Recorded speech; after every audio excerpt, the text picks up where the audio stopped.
నమస్తే, this is Murthy from Visakhapatnam fishing harbour. దేనికైనా, మనిషికైనా, వస్తువుకైనా, జంతువుకైనా expire date అంటూ ఒకటి ఉంటుందండి. ఆ ఎక్స్పైర్ డేట్ అయిపోయాక ఏది పనిచేయదు. ఎంతైనా బతుకున్నంతకాలం ఏదైనా దేనికైనా వాల్యూ ఆ ఉన్న టైంలో మనం వాడుకుంటూ ఉండాలి దాన్ని. ఫర్ సపోజ్ చిన్న ఎగ్జాంపుల్ చెప్తున్నాను. ఇక్కడ అలాగే ఫిషింగ్ హార్బర్కి వచ్చాను కాబట్టి నేను మీకు దృశ్యాన్ని చూపిస్తున్నాను. ఇక్కడ చేపల్లో చాలా రకాలు ఉంటాయి. అంటే కోనమని, ముక్కు కోనమని, లేకపోతే వందరాలు, పీతలు, రొయ్యలు వగేరా వగేరా వగేరా. ఇప్పుడు మీరు చూస్తున్నారు కదా, దీన్ని ముక్కు కోనం అంటారు. జనరల్గా దీనికి చాలా చాలా వాల్యూ అనమాట. బ్రతికున్నప్పుడు మాత్రం దీనికి కేజీ ఒక్కోటి 800, 900, 1000 రూపాయలు అలా ఉంటుంది. అంత కాస్ట్లీ రేటు. కానీ ఒక స్థాయి దాటిన తర్వాత, అంటే సముద్రంలోకి వెళ్తారు కదండి, ఘాటుకి వెళ్ళినప్పుడు ఒక్కొక్కసారి లేట్ అయిపోతుంటుంది. ఒడ్డుకు వచ్చే టైంకి లేట్ అవుతుంటుంది అన్నమాట.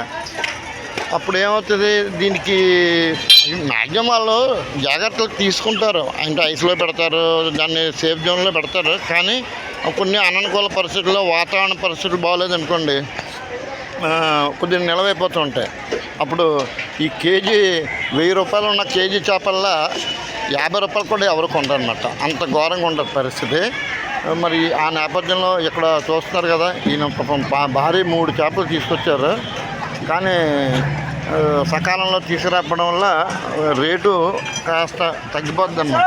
ఇప్పుడు పరిస్థితి చూస్తుంటే అదే కనబడుతుంది. కోస్తున్నారు చూడండి. మనిషి అయినా అంతేనండి, చేపే కాదు, ఏ మనిషి అయినా అంతే. ఉన్నంతకాలమే ఏదైనా సరే.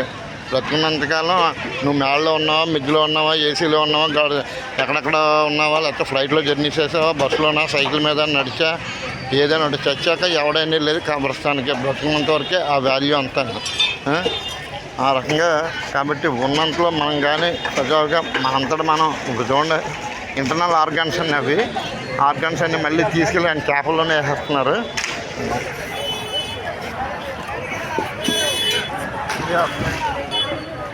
ఎక్కడ ఎక్స్పోర్ట్ చేస్తారు సార్ అవి? 3 ముక్కలు వస్తాయి. తీరా పడిపోతుంది.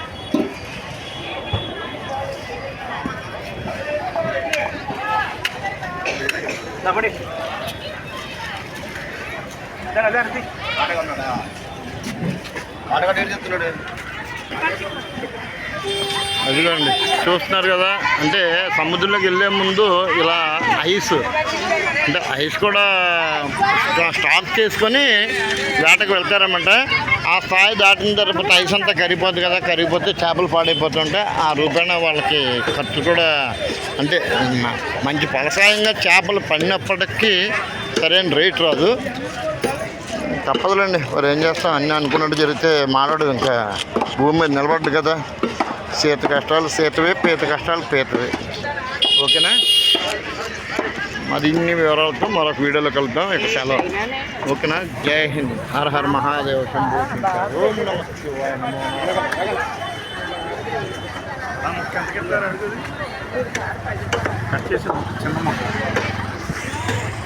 దాన్ని